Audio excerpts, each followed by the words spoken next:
So then, the law is holy, and the commandment is holy, righteous, and good.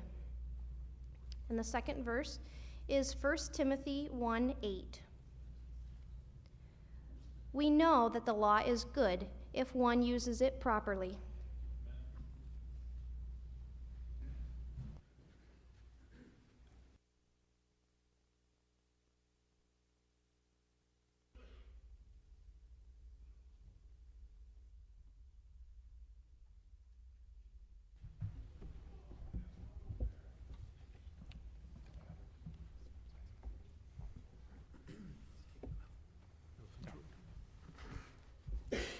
Musical singers. That's a good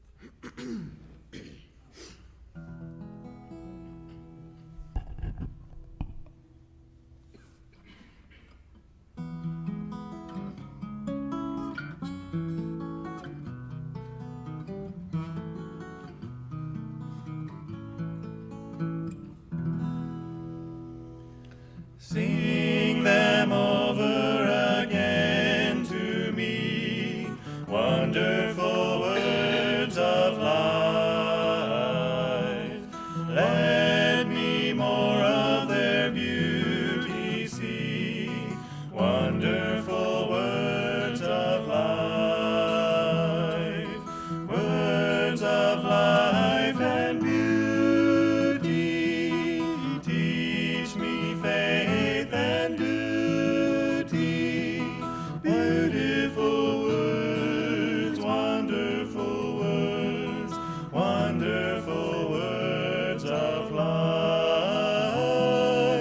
Beautiful words, wonderful words, wonderful words of life. Christ the Blessed One gives to all wonderful words of life. Sinnerless to the loving call, wonderful words of life. Also freely given, wooing us to heaven. Beautiful words, wonderful words, wonderful words of life.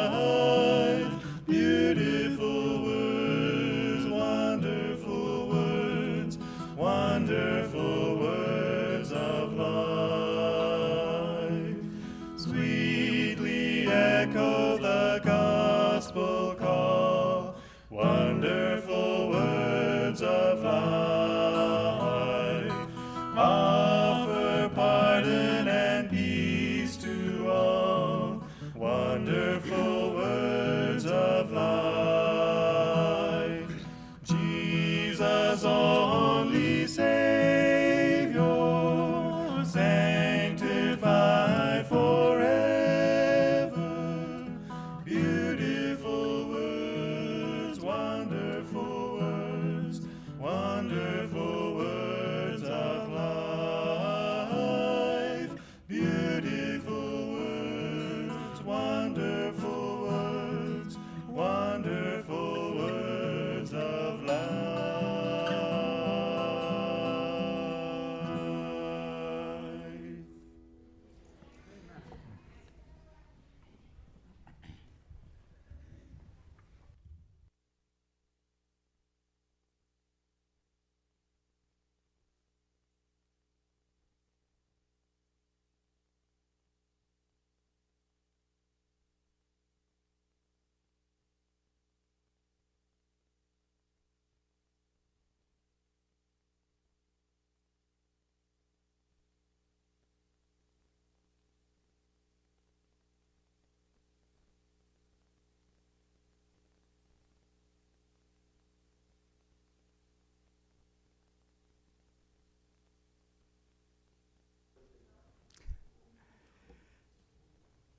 Well, the mic's working.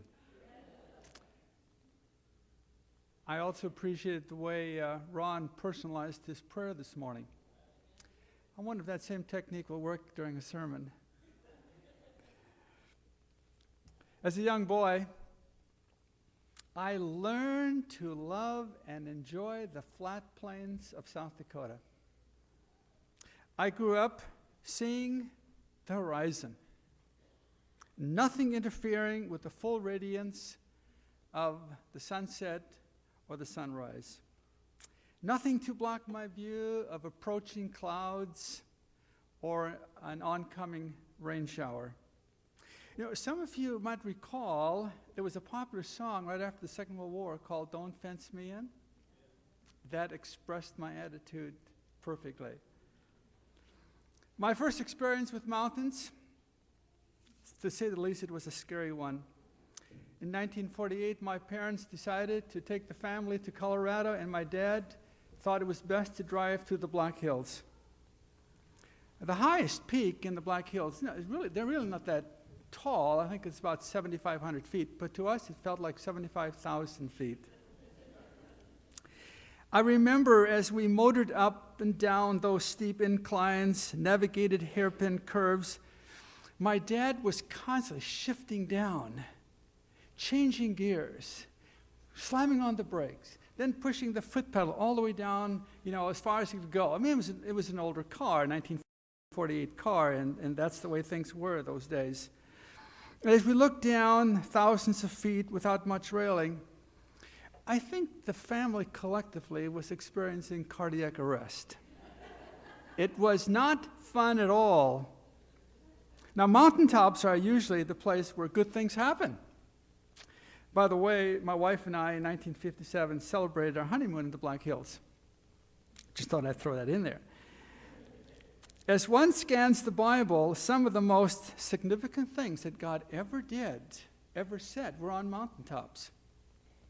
Let's talk about a few of those this morning. First of all, to my mind comes Mount Ararat.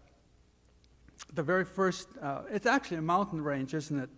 But that's where God commanded Noah to leave the ark, and God repeated that covenant of grace to creation. There's Mount Moriah. What happened there? That's where Abraham was to sacrifice his son Isaac and then didn't have to. And that's where Solomon's temple was built.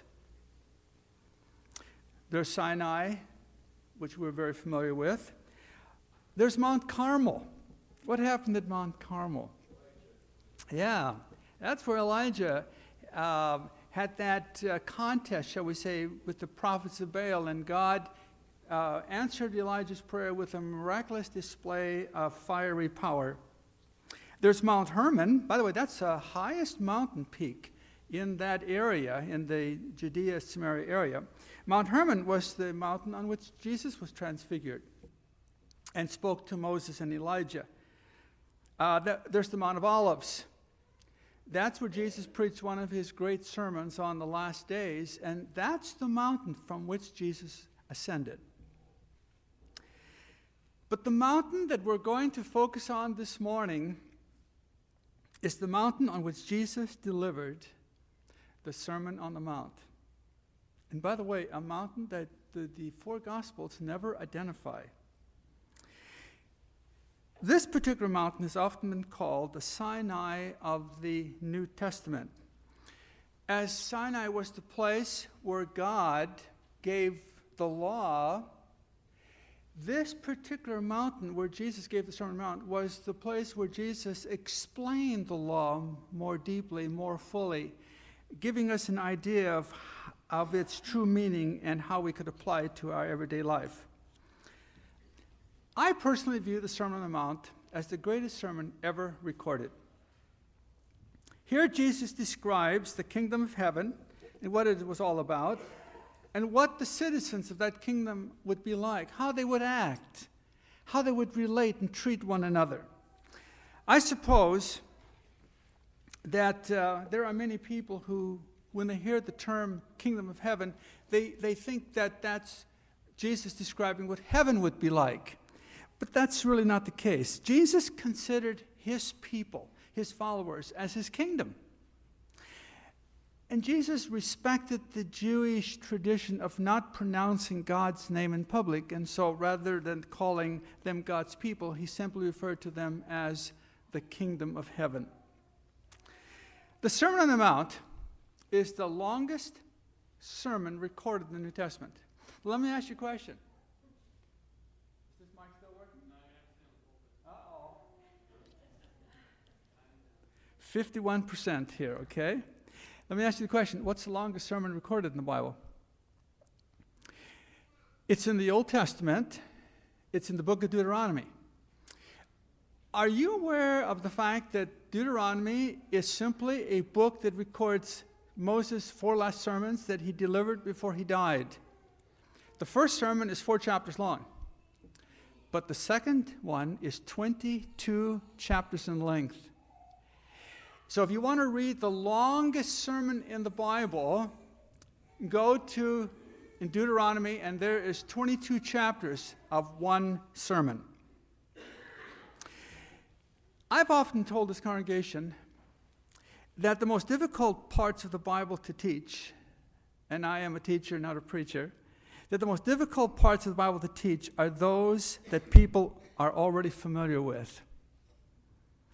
In my freshman Bible class, I got my students ready to discuss this very important sermon by doing the following.